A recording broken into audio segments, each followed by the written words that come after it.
Chaque jour, Charles et Carole vous présentent la leçon de l'école du sabbat.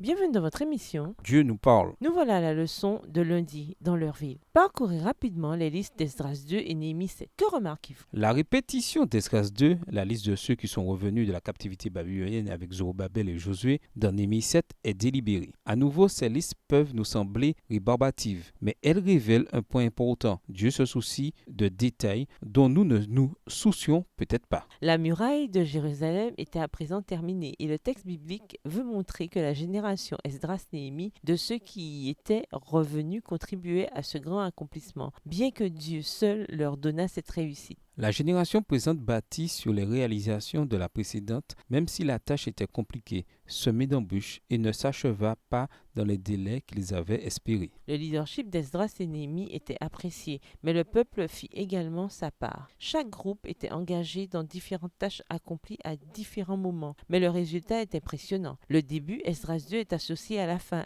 Néhémie 7. Et non seulement le second temple fut construit, mais Jérusalem tout entière fut remodelée et bien établie. Lisons Néhémie 7, verset 72. Qu'enseigne ce verset sur leur succès dans leur souhait de faire la volonté de Dieu? Néhémie 7, le verset 72. Le reste du peuple donna 20 000 darics d'or, 2 000 mines d'argent et 67 tuniques sacerdotales. Les Israélites étaient dans leur ville. Sur bien des plans, le retour et la reconstruction étaient extraordinaires. Des personnes qui, bien des années auparavant, avaient vu leur ville dévastée, leur temple détruit et leur ville ravagée, revenaient à présent dans ce même pays et cette même ville et reconstruisaient tout, même le temple. Cela a dû sembler miraculeux pour eux, mais aussi pour ceux qui vivaient aux alentours. Mais tout cela se fit conformément à la volonté et aux promesses de Dieu. Quelle situation semble sans espoir en ce moment de votre vie, mais pour laquelle vous avez tout de même confiance que le Seigneur vous en sortira? Au revoir. Et à demain si Dieu veut.